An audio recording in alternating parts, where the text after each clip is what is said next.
Olá, pessoal, tudo bem? Meu nome é Bruna, sou CEO da Expotea. Estou aqui para o segundo episódio do podcast Expotea 2025, segunda edição, com um convidado super especial. Nós dissemos que nós iríamos trazer pessoas de impacto para vocês e nós estamos cumprindo. Estamos aqui com o vereador Tami Miranda. E antes que mais nada, Tami, eu já quero aproveitar para fazer a primeira pergunta. Quem é o Tami por trás do vereador e da figura pública que você é? Obrigado, Bruna. Primeiro, obrigado pelo convite. Um prazer estar aqui no podcast participando com vocês. E o Tami, por incrível que pareça, as pessoas nem imaginam, mas eu sou um cara tímido, eu sou reservado, mas ao mesmo tempo sensível e com um olhar sensível para o próximo também. Inclusive, acho que é através disso que é, eu decidi entrar para a política para poder retribuir para as pessoas tudo aquilo que eu recebo de tão bom na minha vida. Em que momento, assim, teve algum momento específico que você teve essa virada, assim, que você falou, não, é isso que eu quero fazer? Como que foi construir essa Eu ideia? sempre na minha vida pública, eu sempre ajudei as pessoas, sempre fiz muitas ações sociais, eu Tami como pessoa física mesmo. E chega um momento que você ali sozinho é muito pequeno para a demanda que tem, né? Então eu decidi que somente através da política eu conseguiria ganhar um espaço muito maior, eu conseguiria ter uma abertura muito maior para poder fazer por muito mais gente. E é através da política mesmo que a gente transforma a vida das pessoas. Então foi aí que me deu essa virada de chave de eu falar, poxa, talvez seja a oportunidade, esteja aqui de eu poder atingir muito mais gente do que o que eu já faço. Teve algum obstáculo, alguma história pessoal sua, familiar ou enfim, de amigos, que te fez trazer essa visão, esse olhar para a neurodiversidade e para levantar essas bandeiras em específico? Não foi só essa questão que eu vou te contar que me fez ter esse olhar. Obviamente, como a gente está muito na rua, a gente está muito nas comunidades, a gente está em muitos lugares, a gente está em muitos eventos, acabam chegando muitas demandas para a gente. E começaram a surgir muitas mães atípicas conversando com a gente. Quando eu comecei a conhecer também mais o universo das pessoas com diabetes, muitas crianças com diabetes também são autistas, então acabou que esse universo foi entrando na minha vida. E duas amigas minhas, elas tiveram uma bebezinha e essa neném, desde que ela tinha, sei lá, acho que um ano, eu já percebia que ela tinha algo diferente. E eu falava para minhas amigas que eu achava que ela tinha que olhar com mais atenção. Ela tinha episódios de muito nervoso, parecia que ela estava muito nervosa sempre.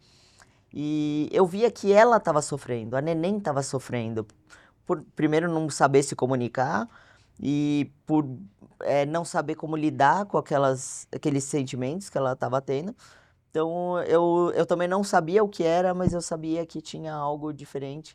E aí a gente foi buscar junto e acabou.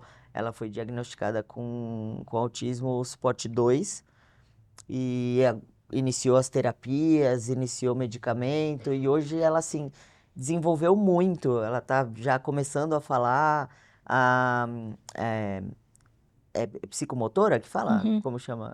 As habilidades As habilidades psicomotoras. psicomotoras dela melhorou demais. Ela não conseguia subir escada e descer escada, agora ela já consegue.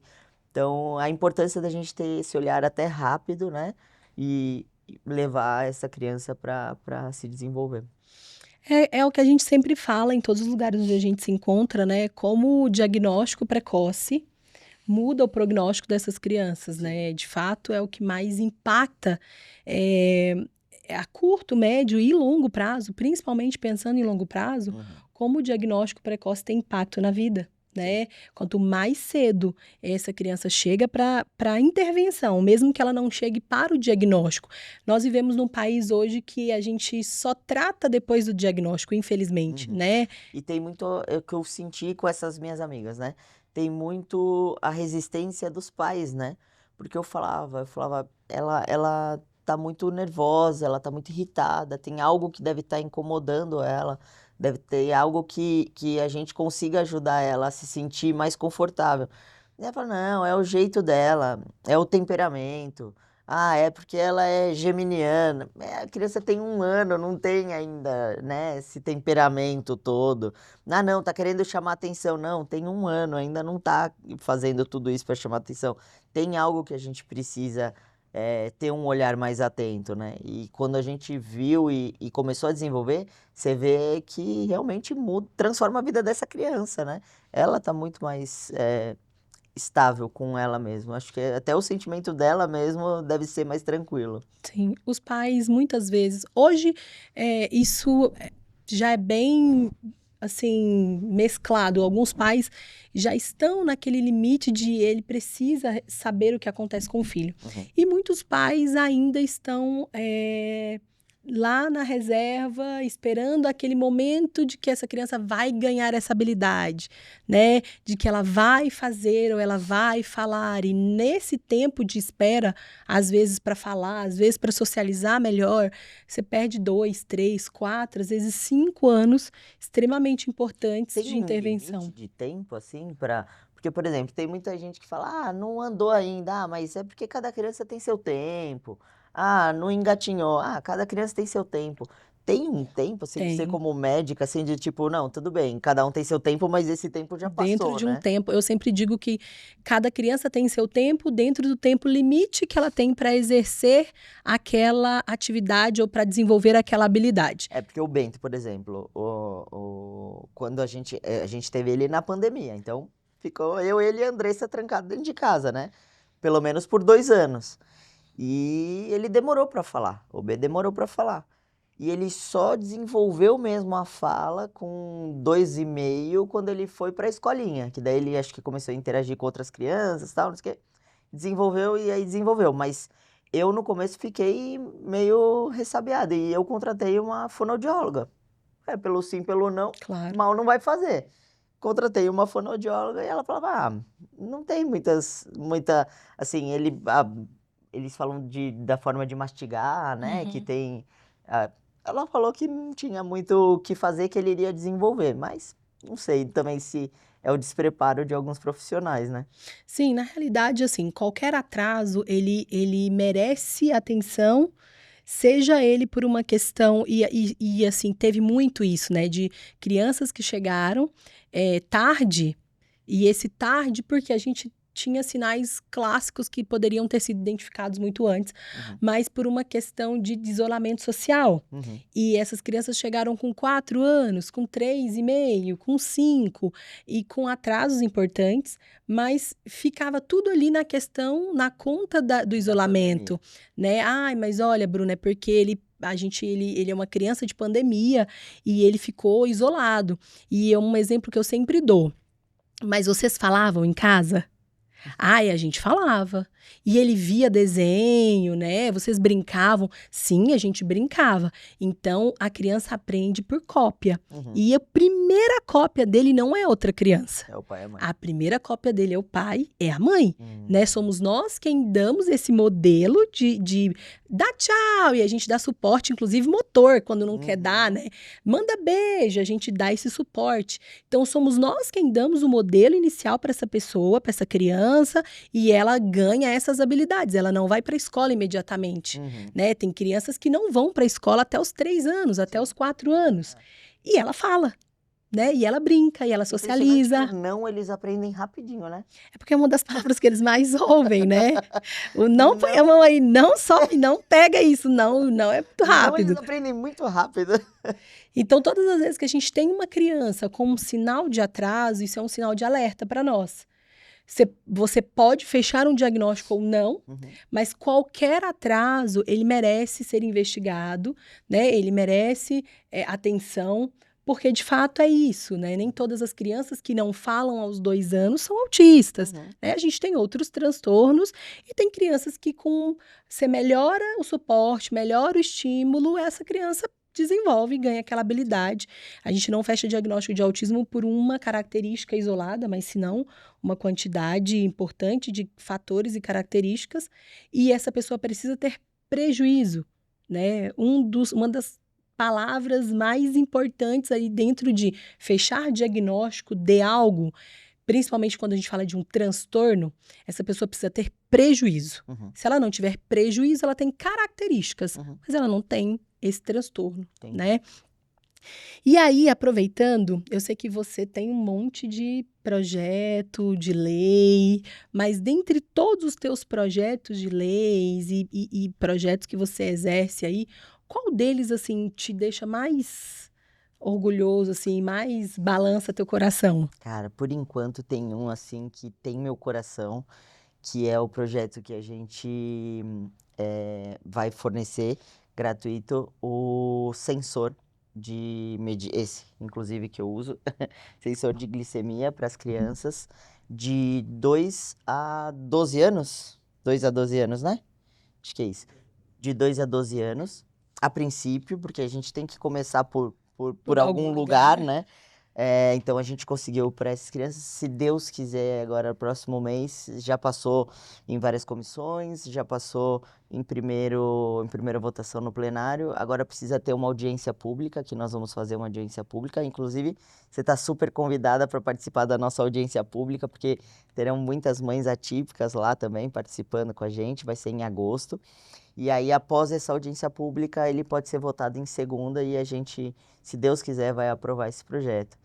Tem outro projeto que é de inteligência socioemocional nas escolas, que já foi aprovado, já foi sancionado.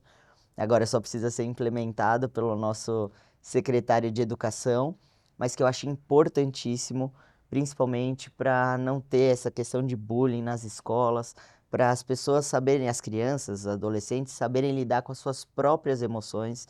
Então isso eu acho importantíssimo.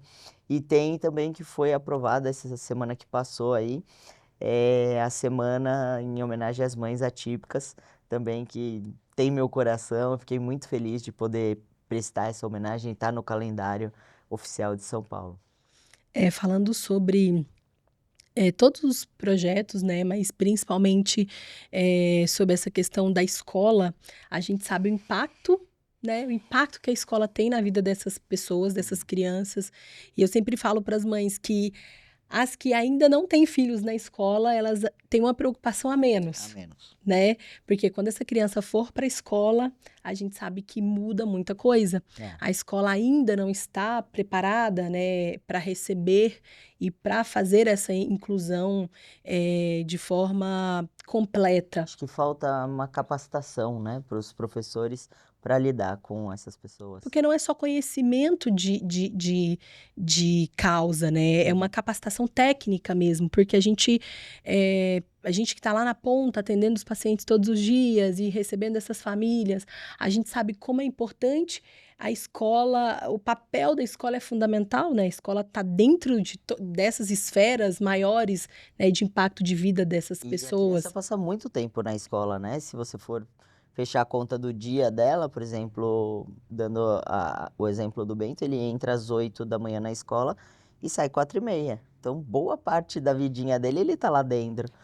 E graças a Deus, na escola do Bento tem um suporte, ele tem um amigo na classe dele, inclusive, que tem uma professora que fica diretamente com ele, mas essa, infelizmente, não é a realidade de todas as pessoas. Então, eu acho que a preparação desses professores, esse olhar mais atento, esse olhar mais sensível, precisa vir do poder público. A gente precisa dar muito mais atenção a essas questões. É porque eu sempre digo, ninguém aprende em sofrimento, né? A escola não pode ser o lugar de sofrimento dessa criança. Às vezes algumas mães me ligam, Bruno, olha, não quer entrar na escola. Chega na escola, ele chora tanto, ele se desorganiza que ele vomita, ele passa mal e eu tenho que levar para casa. Ou então, às vezes, eu deixo na escola assim mesmo e ele, em meia hora, a escola me liga. Então, qual o melhor caminho a seguir? É difícil você falar sobre isso, porque tem uma obrigatoriedade, né, de que essa criança vá para a escola, mas ao ponto de que a escola traz um sofrimento tão grande para essa pessoa que ela não vai conseguir aprender ali, né? Não é um ambiente saudável para que ela aprenda. Quais memórias ela vai ter desse local, né? Então, falando sobre inteligência emocional, não só para os atípicos, mas principalmente para os típicos, né? Porque a gente sabe que como o comportamento deles, eu recentemente fiz uma palestra numa escola para adolescentes para falar sobre isso. Como o comportamento deles tem impacto sobre a vida dessas outras pessoas, né? Porque às vezes um comentário, às vezes uma brincadeira, às vezes o bullying, ele sai dali, a vida dele segue, ele não tem noção de como isso tem impacto na vida de quem está recebendo isso, né? Como vai ser isso para essa pessoa? Amanhã esse adolescente, essa criança não quer vir mais para a escola, né? Então, de fato, são projetos extremamente importantes, com uma relevância gigantesca, e que o impacto que a gente tem lá na ponta é muito grande, né?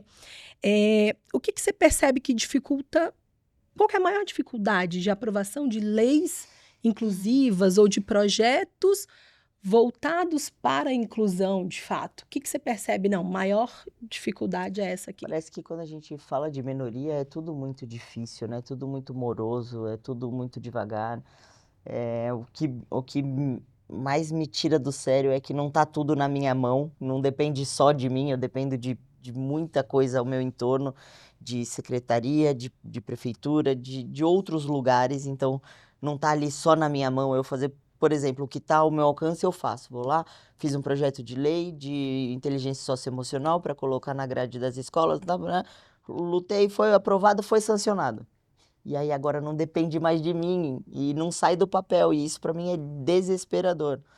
Então, parece que coisas só funcionam quando é na pele das pessoas. Então, você pega um secretário de saúde que é diabético, ele vai fazer políticas públicas para diabetes funcionar. Mas, cara, não dá para a gente esperar que seja só a causa daquela pessoa. Parece que o olhar dessas pessoas não tem profundidade nas situações, sabe? É tudo muito raso. A gente conseguiu o terreno do Centro TEA para fazer na região do Butantã. A gente estava até conversando sobre isso. É excelente o Centro TEA, é maravilhoso o Centro TEA. Vai resolver?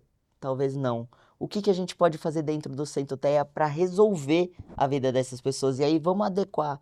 Então, a importância da gente estar falando com as pessoas que vivem a causa, que estão no dia a dia da causa, que seja as mães atípicas, que seja as mães pâncreas, que são as mães que cuidam das crianças com diabetes. A gente precisa estar falando com essas pessoas para que a gente possa fazer coisas que realmente vão fazer diferença na vida das pessoas.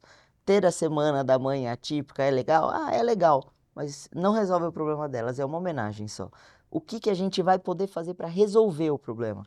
E aí, quando chega nessa parte que eu faço toda a minha parte, e aí barra em algum órgão que não depende de mim, isso me deixa desesperada. Uma vez que essa lei esteja aprovada, como essa questão da inteligência emocional, uma vez que passou por tudo e está lá só para ser colocada em prática, isso pode levar muito tempo? Isso não tem a gente não tem tempo limite para que isso aconteça? Se o secretário de Educação quiser agora implementar nas escolas, ele implementa agora. Se ele não quiser nunca, eu vou ter que esperar trocar o secretário e tentar convencer o outro a tirar do papel e regulamentar isso. Mesmo que seja uma lei. É uma lei. A gente tem eu posso falar seguramente, mais de 29 mil leis que já existem em São Paulo, só São Paulo capital, e que não são executadas. Eu não precisaria fazer mais nenhuma lei se eu não quisesse. Eu poderia puxar todas as leis que já existem e começar só a fazer elas funcionarem. Eu vou te dar um exemplo. Já existe uma lei que é o auxílio aluguel para as mulheres vítimas de violência. Não funcionava. Foi através do meu mandato, de um requerimento que a gente fez, de ir atrás do prefeito, de ir atrás dos órgãos competentes, que a gente conseguiu tirar do papel e hoje ele funciona. Hoje uma mulher vítima de violência, ela consegue acessar o auxílio aluguel. Mas era uma lei que era, vamos dizer assim, em stand-by, inativa. Ela fica lá estacionada, dormindo. e aí precisa de alguém ir lá mexer e tirar do papel. Eu Às- sempre falo sobre isso, né? Eu falo que eh, a gente precisa de política na prática. Exato. Né? A gente precisa de política na prática. Quando alguém chega e fala para mim, ai, mas olha, vamos fazer um projeto de lei, eu falo, gente, a gente tem muitas leis. Se as leis que a gente tem hoje, elas fossem cumpridas, nós estaríamos já bem, não precisaria de mais uma lei, né? Sabe o que é, Bruna? Para mim, política, eu já falei em vários lugares isso, não é profissão. Política para mim é missão. E se eu quisesse só fazer lacração na internet, eu faria milhares de leis que todo mundo quer ouvir, postaria na internet falando, ó, aprovei a lei, aprovei não sei o que, aprovei. E nenhuma delas ia funcionar. Então não adianta eu fazer 1 trilhão de leis só para postar na internet e elas não funcionarem. Para mim só vai funcionar se elas saírem do papel. Por isso que eu peço tanto para a minha equipe e a gente está muito ligado para a gente propor projetos de leis que realmente vão fazer sentido. Esse projeto de lei da diabetes, mais de 2 anos que eu estou em cima dele, porque tem que adequar aqui, não dá para todo mundo, não tem dinheiro para comprar sensor para todo mundo, tá? Não tem para todo mundo. Então a gente consegue só para as crianças? Ah, consegue, mas então de que idade até que idade? Consegue até os 18 anos? Não, não consigo até os 18 anos. Consegue até os 16? Não, consigo até os 12. Então vamos colocar até os 12. Então você tem que ir adequando para ir cabendo e nem você perder, desculpa, nem você perder a sua lei e nem ela ficar somente no papel, porque também você pode aprovar a lei, sensor para todo mundo, de graça, né? E E ninguém ela fica receber. lá no papel. E ela não vai receber. Então, a gente tem que ir moldando para que ela realmente aconteça. Aí, para mim, faz sentido. De todas as maneiras, depois que essa lei é aprovada e ela vira lei, ela precisa que ela seja Ela precisa ser executada por algum regulamentada, e Ela precisa ser executada por um órgão que aí que aí foge foge de mim. do teu controle, Exato. né? A gente fala muito sobre essa questão de Inclusive, como fica aí o apelo para o nosso secretário de Educação, que eu já fui lá em milhares de reuniões e exatamente. tá fácil de tirar do papel. Não tem nem custo para ele. Não tem nem a desculpa de falar que tem custo. É isso que é importante. E é importante falar nesses veículos que alcançam muitas pessoas, porque hoje a gente falava em minorias, mas se você pegar a estatística que hoje nós somos 1 para 31, nós não somos mais minoria, Não. né? A minha filha é autista. Minha filha, a cada 31 crianças, uma é autista. Então, nós já saímos do lugar de minoria. E Uhum. hoje as mães entenderam, né? Os pais, no geral, de pessoas com deficiência, entenderam que eles têm voz ativa. E quando a gente coloca para funcionar, isso de fato tem um impacto muito grande, né? Não sei se você viu recentemente, o secretário de Educação de uma cidade fez um comentário que foi assim horroroso de ouvir, e a gente fez um abaixo-assinado e ele foi retirado da secretaria em menos de 24 horas. Eu vi, eu não lembro qual foi o comentário que ele fez, mas eu vi a situação de que ele foi retirado. Então, a gente tem, né, nós temos como fazer esse movimento, né? Eu digo que uma população unida, ela tem Acabou. poder de muita coisa. De tudo, de muita coisa não, de tudo mesmo. Se o povo soubesse a força que ele tem, o país está na mão do povo. É só saber usar. Exatamente. E aí, com essa natureza, surgiu a Expoterra. Uhum. Por quê? Porque o que eu, como mãe, percebia? Que nós tínhamos diversos eventos pelo país, e isso é maravilhoso, porque nós somos um evento que apoia eventos para que eles de fato aconteçam, porque a informação em qualquer lugar, ela é libertadora, né? É extremamente importante que as pessoas saibam e conheçam e ouçam falar sobre autismo, entre outras, né, deficiências.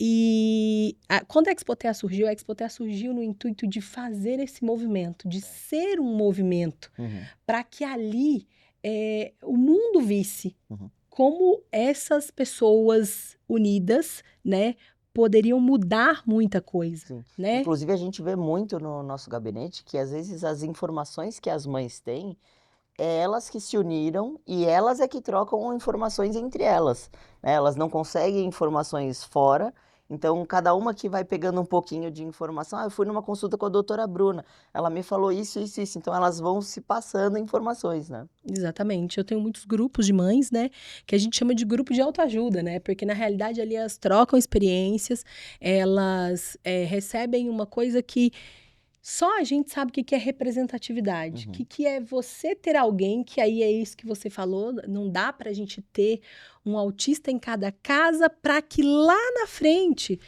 existam políticas públicas reais de saúde voltadas para essa população. A gente precisa que as pessoas saibam sobre o autismo para que de fato aconteça. Né? E a Expotea tem esse papel de movimento social para que as pessoas ganhem conhecimento técnico, representatividade e traga aí visibilidade. Você sabe que eu já saí convidando todo mundo, né? Ontem eu tava num evento em Diadema, que a gente foi numa caminhada lá, e eu já convidei todo mundo. Dia 28, 29 e 30. Você sabe que nós já estamos com 95% das vagas preenchidas, Ixi, acho né? que então eu acabei de lotar ontem. Completou os 5% que faltava, né? Onde eu vou, eu tô convidando, pô, você pode abrir vaga aí, muda de pavilhão de novo. E como que foi para você receber esse convite para ser embaixador oficial da Expotea 2025? Nossa, Bruna, foi uma honra para mim poder ver que alguém me viu como um representante, sabe? Isso foi muito importante para mim. E eu tô fazendo de coração aberto, assim, querendo aprender cada vez mais. Eu falo que cada reunião que a gente vai atrás da Secretaria de Turismo, Secretaria de Saúde, Secretaria que for, eu tô com você pra gente ir conseguindo cada vez mais espaço dentro do Expotea, mais parceiros para estar com a gente lá. E quanto mais coisas a gente consegue, quanto mais eu convivo com você, eu aprendo. Eu falo que toda reunião nossa é uma aula, que eu saio de lá com uma aula mesmo.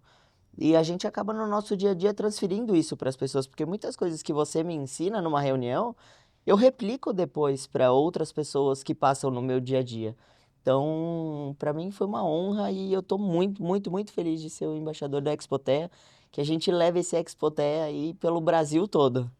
Nós estamos muito felizes também, honrados com o teu aceite, né? Porque a gente sabe quanto é importante que a gente tenha pessoas engajadas de verdade, né, na causa. A gente sempre fala isso, que muita gente fala, essa é minha bandeira, agora para mim eu estou com essa bandeira, como a gente já ouviu muitas pessoas falarem, e principalmente época, né, época de política, enfim, e isso acabou ficando banalizado, né? E a gente percebe que até você deve ter percebido que às vezes quando você levanta uma bandeira, primeiro as pessoas te tacam pedra porque elas acham que inicialmente você é mais um dos que está se aproveitando desse momento, né? Para ganhar ali os 5 minutos ali, né? De visibilidade.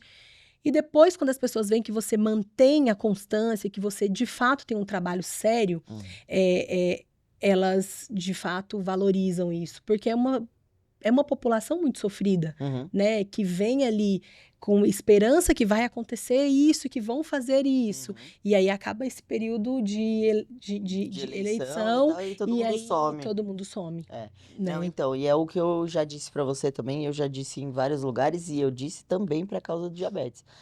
Independente de eu estar político ou de eu ser político, amanhã eu posso não estar mais político e voltar à minha vida como artista, como pessoa pública, enfim. Eu quero ser o embaixador para sempre do Expotea, independente de política, porque é importante para mim como pessoa.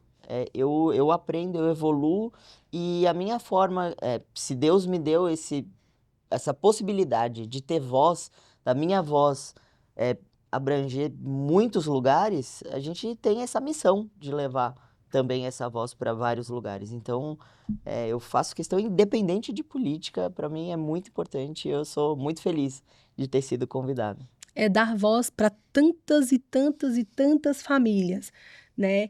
Que não são ouvidas, que ali ficam ali no seu silêncio e não são ouvidas, e a gente percebe como o impacto, como quem tem voz, né? Como tem um impacto gigantesco e como a gente pode, de fato, fazer a diferença, né? Dentre tudo isso que a gente já tem passado aí, né, esses meses. Qual o legado? O que você quer? Qual a imagem que você quer deixar pós Expotea 2025? Porque nós teremos 26, 27, né? Vamos ter, se Deus quiser. E não só em São Paulo, espero que a gente leve para muitos lugares. É, Primeiro eu quero que as pessoas ao nosso redor tenham muito orgulho do que a gente fez, do que a gente vai fazer, do que a Expotea vai representar. Pelo tudo que eu tô vendo que vai ter no Expotea, que você vai apresentar lá, dos parceiros que estão lá. Realmente, eu acredito que é o maior evento que existe. Eu não sei se existe nem fora do Brasil um evento assim. Eu acredito que não. Então, fazer parte dessa história, fazer parte de deixar esse legado e, e saber que o Expotea vai ser aí um meio dessas pessoas se conectarem, para mim, é incrível. É como trazer. Uma mãe até fez um comentário essa semana. Ela falou: Olha, eu nunca pensei que nós pudéssemos estar em algo tão grande, feito por pessoas e para pessoas dentro do espectro do autismo e PCDs em geral, Uhum. né? E é dar voz e mostrar que essas pessoas, elas são pessoas, elas têm uma Sim. vida, elas têm habilidades, elas têm características importantes, elas conseguem fazer, né, minimizar estigmas que acham que porque uma pessoa é autista, ela não consegue fazer, ou ela não vai fazer, né, ou ela não vai falar, E ela trazer essa consegue tanta coisa, ela representatividade. consegue muita coisa. Eu vou até abrir meu coração aqui para você numa situação que aconteceu comigo, que eu conheci a médica que você me indicou, porque eu falei para você, eu falei, Bruno, eu acho que não é possível. Eu preciso fazer alguns testes, eu quero fazer alguns testes, eu me sinto muito dentro de várias características que você diz e que você fala. E eu confesso que depois da conversa que eu tive com ela, eu me encaixei mais ainda em tudo aquilo que a gente já falava. Só que eu fiquei com medo de ter o diagnóstico, sabe por quê? Porque vai parecer que eu fiquei com a sensação do tipo assim, agora só quer ser autista para ser da causa do autista. Uhum. Então eu acho que eu prefiro não saber se eu sou para eu poder representar em paz. Porque senão as pessoas vão falar, agora só é autista porque quer representar a causa do autista. Mas você sabe E aí eu que travei. Mas você sabe que eu falo assim, que onde a Havana é um termômetro ali para mim, né? Onde ela cola ali, eu já faço, opa! Porque tem características que o Francisco fala que é o mesmo sistema operacional. Que quando é o mesmo sistema operacional, Se conecta. flui, se conecta muito bem, né? E é uma questão que a gente percebe que quanto mais, e você deve perceber isso, quanto mais dentro ali você está, algumas coisas vão fazendo sentido para você, né? Algumas características vão fazendo sentido de coisas que talvez de repente antes você não tinha nenhuma explicação para De isso. 90% das coisas que a doutora falou, 95 fez sentido pra mim. Aí eu falei, caramba, e agora? Vou ficar É que sem muitas saber. vezes o diagnóstico, ele não é para os outros. Inicialmente, esse diagnóstico, ele é sempre para você, né? Ele é elucidar, ele é a forma de você se autoconhecer e reconhecer em muitas coisas, né? E depois ele é para os outros. Então, eu sempre falo, às vezes chegam algumas mães que eu percebo algumas características ali, né? E eu falo, olha, vai dar uma olhada, faz tua avaliação. Ah, mas as pessoas vão achar que agora eu tô falando que eu sou autista porque minha filha é autista. Uhum, Não, mas é neurogenético, então, né? E mesmo que não seja para os outros, que seja para você nesse momento, que seja para você se conhecer e se reconhecer, uhum, né? Para você se reconectar e algumas coisas fazerem sentido de fato, uhum. né? Muitas vezes tem pais que recebem diagnóstico e eles demoram anos para contar para os outros, às vezes Uhum. para a própria família. Uhum. Tem uma médica muito amiga minha e ela recebeu o diagnóstico, ela demorou quase 3 anos para contar para o marido. Porque as duas filhas são autistas. Sim. E ela falou, Bruna, eu não me sentia pronta. Uhum. Eu não me sentia segura. E eu ficava pensando, o que as pessoas iam pensar que eu estava buscando esse diagnóstico? Uhum. Não, mas é que Como se foi você estivesse acontecendo. buscando uma desculpa pra alguma coisa, uma resposta pra alguma coisa, né? E não, na Ou verdade de não me é isso. inserir Isso, ali é. num modismo que as pessoas Isso, vêm exatamente. Era dizendo, esse meu medo. né? O que as É, pessoas vêm dizendo, é é isso um aí. modismo. Não, todas essas características sempre estiveram lá. Só que hoje, com acesso à informação, isso muda um pouco, Uhum, porque antes você não sabia. De repente você estava no mesmo nível aí que a tua amiga, ó. Ah, é o jeito dela. uhum, Ah, é porque ela é geminiana. uhum, Ah, porque é seu signo. uhum. É assim mesmo. Então, muitas coisas vão fazendo sentido ao longo desse tempo, Sim. né? Uhum. E aí, para a gente finalizar o nosso podcast, você como pai, porque isso muda tudo, Sim. né? Eu falo que todo mundo é bom pai e boa mãe antes de ser pai, antes de ser mãe. Depois que você é pai, que você é mãe, você paga a língua. É. Tudo que você dizia que não, o meu não vai se jogar no chão, não vai espernear. O seu é o que mais se joga. Eu falava assim, olha, a minha filha, pelo amor de Deus, minha filha não vai bater em ninguém, não vai fazer. Minha filha batia em todo mundo, se jogava no chão, derrubava tudo, era um caos.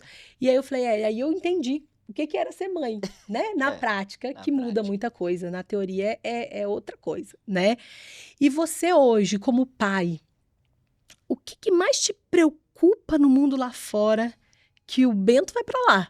Vai. O que mais te preocupa? Porque hoje, eu, como mãe de uma menina autista, eu pretendo preparar o mundo para respeitar essas pessoas e receber essas pessoas como elas merecem, de forma adequada, o mais adaptado possível. E aquilo que não puder, que eles não puderem fazer, que seja adaptado para que eles façam. Uhum. E essa é a minha maior preocupação hoje, né? E você, enquanto pai hoje, qual que é a tua maior preocupação? A minha maior preocupação, de verdade, assim, no meu dia a dia como político eu já faço, né?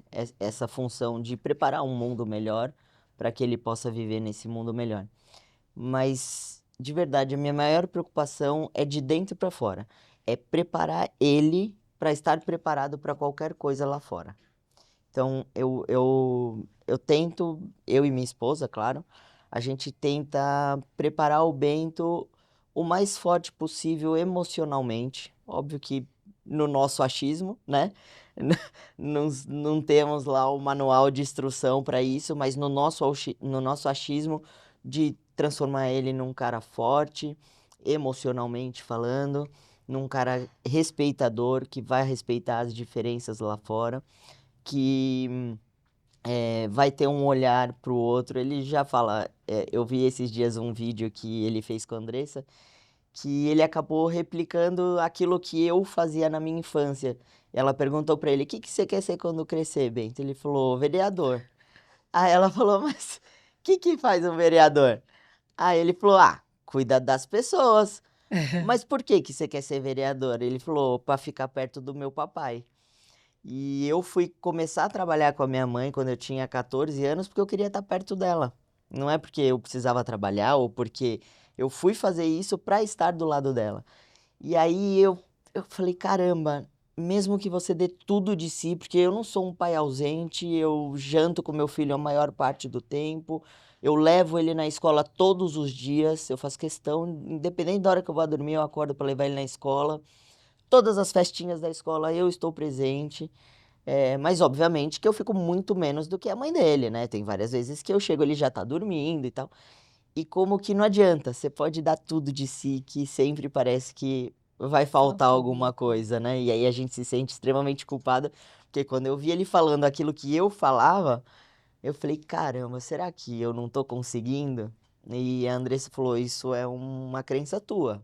Isso é um trauma teu, ele não tem esse trauma. É representatividade na realidade, né? Quando a gente vê o outro lado, é representatividade. Porque, por exemplo, meu marido trabalha 2 vezes por semana, fica muito tempo com os meninos, consegue ficar bastante tempo com os meninos. E você pergunta pro Francisquinho, o que você quer ser? Ele fala, vou querer ser médico, igual meu pai, vou ser médico também, vou cuidar das pessoas, vou dar injeção nas pessoas, vou fazer. Por quê? Porque é isso, né? É o quanto Referência, né? que ele tem em você uma referência importante, Sim. né? E para nós é um privilégio, Com certeza. né? Então é preparar esse carinha aí pro mundo, para que ele seja forte, para que ele seja resiliente, para que ele seja respeitador, para que ele seja educado e aí a gente vai fazendo a nossa função do dia a dia realmente para preparar o mundo lá fora para recebê-los É verdade. o melhor possível. Tami, eu queria te agradecer Eu demais que te pela sua agradeço. presença aqui, eu sei que tua agenda também é mega corrida, pelo seu tempo, Tamo né, por junto. estar aqui falando pra gente um pouquinho sobre você, sobre como é importante que as pessoas conheçam, porque muitas vezes as pessoas só conhecem de ouvir falar, É. só conhecem ali do Instagram, né, de ver, e às vezes o Instagram não consegue transmitir quem é você de verdade, né? Então, como é importante que as pessoas saibam, e eu sempre falo, olha, você precisa saber quem é que veste a tua camisa de verdade, né? E a gente sempre fala isso de você com muito carinho, que você abraçou de fato a Expotea, acolheu essa ideia e Sim. tem feito uma diferença gigantesca para nós E também. conta comigo para tudo, tudo, tudo, tudo. Independente de política, eu vou ser Expotea até o fim. Se Deus quiser, nós estamos aí. Eu queria que você deixasse um recado pro pessoal, dizendo aí por que estariam Eu aí. quero convidar vocês para o Expotea. Eu agora saio convidando todo mundo. Olha, dia 28, 29 e 30 de novembro. Não, eu quero agradecer sempre o carinho das pessoas. A minha vida toda, eu sempre recebi muito carinho das pessoas. E eu sou muito grato por tudo que Deus proporciona na minha vida. E através da política é a minha forma de retribuir tudo isso para as pessoas. Então eu espero estar aí atendendo às expectativas de quem confiou em mim. Se Deus quiser, as mães são apaixonadas por ele, tá, gente? Todos os dias eu recebo uma mensagem no meu celular, meu Instagram, meu WhatsApp.